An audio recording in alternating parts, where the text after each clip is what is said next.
Hello YouTube viewers. So మన దగ్గరికి జ్యోత్స్న అని ఒక ట్రాన్స్జెండర్ వచ్చారు సర్జరీ చేయించుకోవడానికి. షేప్ సర్జరీ అంటే నిర్మాణం కాదండి. షేప్ సర్జరీ అంటే అమ్మాయిలాగా షేప్ వచ్చి కనబడేటట్టు ఉంటుంది. నిర్మాణం అంటే ఓన్లీ పెన్నిస్ కట్ చేస్తాం. ఇది ఆ సర్జరీ కాదు. చాలామంది నిర్మాణం షేప్ ఒకటే అనుకుంటారు, రెండు ఒకటి కాదు. మీరు అనుకుంటున్న విజయవాడ నిర్మాణం అయితే కాదు. మీరు విజయవాడ వెళ్ళొచ్చు కదా సర్జరీకి. మన దగ్గరికి వచ్చారు, వీడి గురించి అసలు తెలుసుకుందాం. అసలు మీరు విజయవాడ నిర్మాణంకి వెళ్ళొచ్చు కదా. మీరు నిర్మాణంకి వెళ్ళకుండా మా దగ్గరికి ఎందుకు వచ్చారు? విజయవాడ వాళ్ళు చేసుకున్న నిర్మాణం నేను చాలా చూసాను. అక్కడి నుంచి వాళ్ళు పెయిన్‌తో రావటం, ఇక్కడికి వచ్చిన తర్వాత చాలా బాధలు పడడం నేను చూసాను. అందుకే ఇన్ని సంవత్సరాలు కూడా నేను నిర్మాణం చేసుకోలేదు. ఆ పెయిన్ చూసి నేను తట్టుకోలేక. కానీ మీ ఇన్‌స్టాగ్రామ్ యాడ్ చూసి ఒకసారి వెళ్తాను, ఒకసారి మాట్లాడతాను అని చెప్పేసి మీ దగ్గరికి రావడం జరిగింది. ఎన్నాళ్ళ ముందు వచ్చారు మీరు? నేను 1 ఇయర్ బ్యాక్ వచ్చాను. మళ్ళీ ఒక 1 వీక్ బ్యాక్ వచ్చారు. సో మీరు వచ్చిన తర్వాత ఆబ్వియస్లీ మన నిర్మాణం కూడా లేదంటే షేప్ సర్జరీ కూడా ఇలానే ఉంటుందని ఒక భయంతో వచ్చాను. సో ఈ భయంతో వచ్చిన తర్వాత మీకు సర్జరీ ఒక గంటన్నర 2 గంటలు చేసాం కదా. సర్జరీ అయిన వెంటనే మీకు ఎలా అనిపించింది?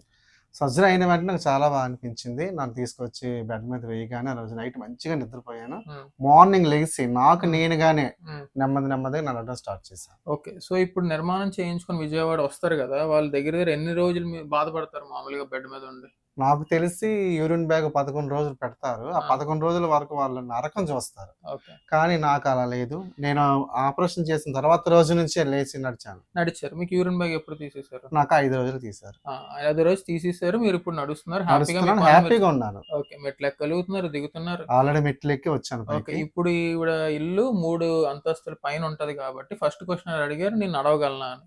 నేను 100% మీకు ఏం హామీ ఇచ్చాను? మీరు నడవగలరు, 3 కాదు 5 ఫ్లోర్ కూడా మీరు ఎక్కగలరు అని చెప్పారు. సో నేను చెప్పిన మాట నేను నిలబెట్టుకున్నా. సో చాలా మంది విజయవాడ నిర్మాణంకి వెళ్ళి అక్కడ ఏంటో అంటే చాలా కాలం నుంచి అలవాటు పడడం వల్ల పెయిన్ చాలా ఉంటుంది. 11-12 డేస్ మీరు బాధపడతారు. సో అలాంటి దగ్గరికి కాకుండా ఒక ప్రొఫెషనల్ క్లినిక్ వచ్చి చేయించుకుంటే మీకే ఆ డిఫరెన్సెస్ కనబడతాయి. సో ఇప్పుడు మీరు 5 రోజులు చేయించుకున్న తర్వాత ఫస్ట్ డే నుంచి పోస్ట్ సర్జరీ కేర్ ఎలా ఉంది? అంటే అమలా మేడం అయినా, లేదంటే వేద అయినా, లేదంటే నేనైనా, లేదంటే భరణి అయినా ఎలా చూసుకున్నారు? లేదండి, చాలా బాగా చూసుకున్నారండి. ఆయా నుంచి మొదలుకొని సిస్టర్స్ వరకు అందరూ కూడా ఫ్రెండ్లీగా టైంకి మెడిసిన్ ఇవ్వటం కానీ, ఇంజెక్షన్ ఇవ్వటం కానీ అన్ని చాలా బాగా చూసుకున్నారు. సో మీరు ఓవరాల్ గా బాగుంది ఎక్స్పీరియన్స్ మీద? బాగుంది సార్. ఓకే. మీకు మెయిన్ నాకు ఏంటంటే నొప్పి అనిపించలేదు. ఆరోగ్యంగా వచ్చాను, ఆరోగ్యంగా సంతోషంగా వెళ్ళిపోతాను. సో ఎడీమా అంటారంటే కొద్ది వాపు ఉంటుంది సర్జరీ అయిన తర్వాత. ఒక నెల తర్వాత మీకు కనబడతాయి రిజల్ట్స్. ఓకే. దాంతోపాటు చాలా మంది ట్రాన్స్జెండర్స్ ఏం చేస్తారు అని అంటే సర్జరీ చేయించుకుంటే రూపురేఖలు మారిపోతాయని ఒక అపోహలో ఉంటారు. అది కాకుండా మెడిసిన్స్ ఉంటాయి. ఓకే. ఆ మెడిసిన్స్ ఈస్ట్రోజన్ అనే మెడిసిన్స్ ఉంటాయి. అంటే మన బాడీలోని మేల్ హార్మోన్స్ని తీసేసి ఫీమేల్ హార్మోన్స్ ఎక్కించుకుంటాం. ఆ హార్మోన్స్ ఎక్కించుకుంటే స్లోగా మీరు సెట్టింగ్లు తగ్గించుకొని చక్కగా హెయిర్ అది పోవడం, గడ్డాల మీసం రాకపోవడం ఇలాంటివన్నీ ఉంటాయి. సో అవి ఫాలో అయితే మంచిది. మీరు నడుస్తున్న ప్రాసెస్ ఏదైతే ఉందో తప్పని చెప్పట్లేదు, కానీ ఇది చేస్తే ఇది సైంటిఫిక్గా వెళ్ళినట్టు ఉంటుంది. సో ఎవరికైనా ఈ సర్జరీ కావాలి అని అనుకుంటే షేప్ సర్జరీ మా దగ్గర రావచ్చు. మేము నిర్మాణం అనే సర్జరీని చెయ్యట్లేదు. నిర్మాణం అంటే ఓన్లీ పెన్నిస్ కటింగ్. ఇప్పుడు మీరు దందాకి వెళ్ళినా సరే చూసేవాళ్ళు ఎవరైనా సరే ఏంటి ఎలా ఉంది అనకూడదు. ఒక అమ్మాయిలాగా యాజ్ ఇట్ ఈస్ షేప్ తీసుకొచ్చి పెడితే మీకు కూడా ఒక రకమైన హ్యాపీనెస్, మిగతా వాళ్ళకన్నా మీరు ఒక స్టెప్ అహెడ్ ఉంటారు.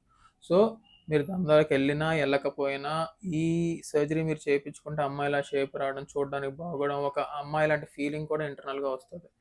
సో ఓవరాల్గా మీరు హ్యాపీగా ఉన్నారు కదా. చాలా మంది ఈ సర్జరీస్ మా దగ్గరికి వస్తున్నారు. మీరు కూడా చేయించుకోవాలనుకుంటే మమ్మల్ని సంప్రదించండి కింద స్క్రోల్ అవుతున్న నెంబర్ మీద. ఇంకేమైనా డీటెయిల్స్ కావాలి అని అనుకుంటే మాకు వాట్సాప్ చేయొచ్చు, కాల్ చేయొచ్చు. We're always available. Thank you so much for watching this video.